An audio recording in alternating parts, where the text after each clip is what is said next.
ओम शांति। आज का दिवस एक विशेष दिवस के रूप में ब्राह्मण परिवार के अंदर मनाया जाता है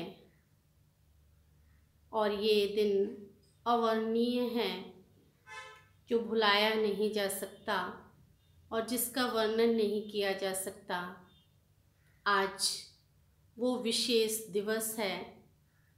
जिसको इस परिवार के अंदर अव्यक्त दिवस, विश्व शांति दिवस,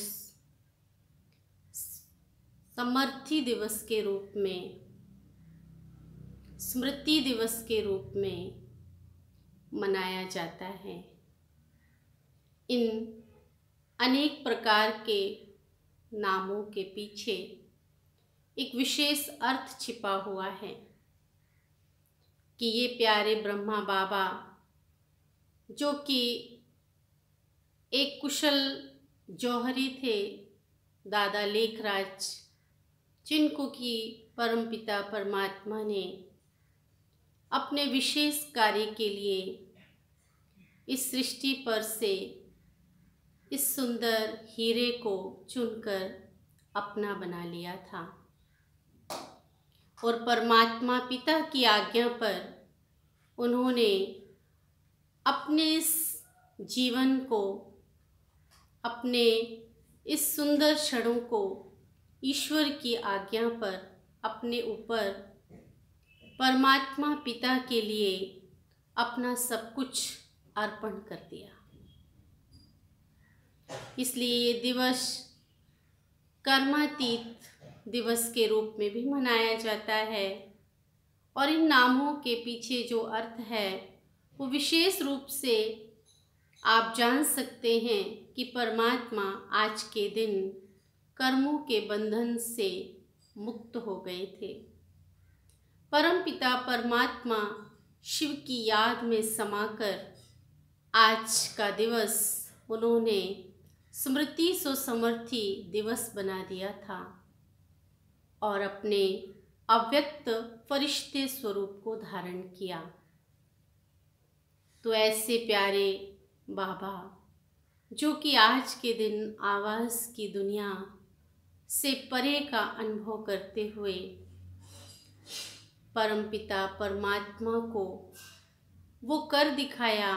जो पिता ने उनको आज्ञा दी थी, जिन्होंने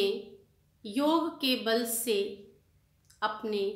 कर्म भोग को भी समाप्त कर दिया। और आज का दिवस इस बात का यादगार है कि हमें भी प्यारे बाबा की तरह अपने अनेक प्रकार के हद के संस्कारों को,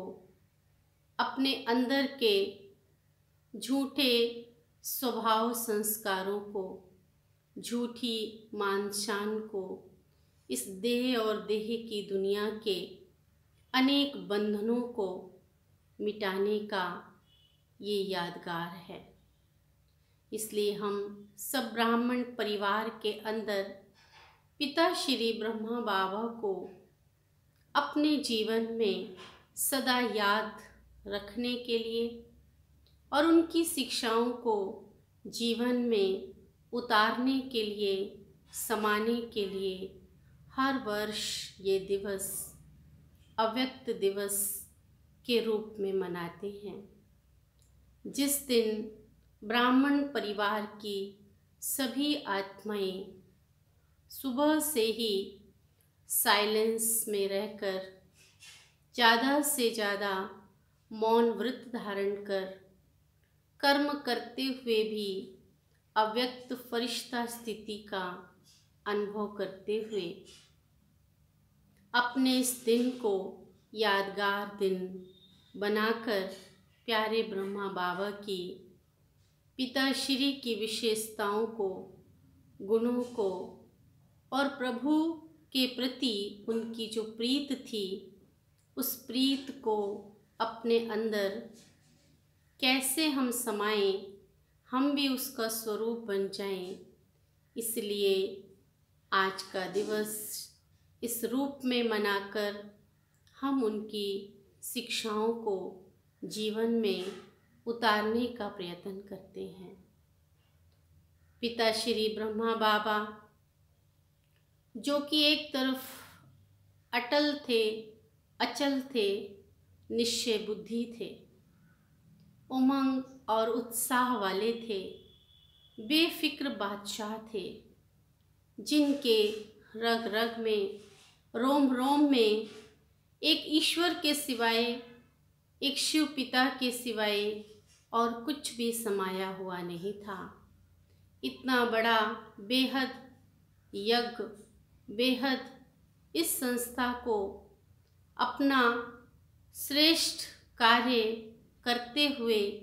बेहद रूप देकर के भी बाबा ने सेकंडों में शरीर से मुक्त होने का निश्चय कर लिया और एक पल भी बाबा को इस बात की स्मृति नहीं आई कि ये इतना बड़ा कारोबार कौन चलाएगा, क्योंकि बाबा सदा ये महसूस करते थे कि जो कार्य परमात्मा ने करने के लिए मुझे चुना है वो कार्य उस परमात्मा का है और परमात्मा पिता का जो कार्य है वो किसी के आने या जाने से रुक नहीं सकता। इसलिए बाबा सदा ईश्वर के ऊपर निश्चय बुद्धि होकर के अपने इस कार्य को करते रहे और जिस दिन ईश्वर ने उनको आज्ञा दी कि बच्चे अभी तुम्हारा कार्य इस धरती पर पूरा हो गया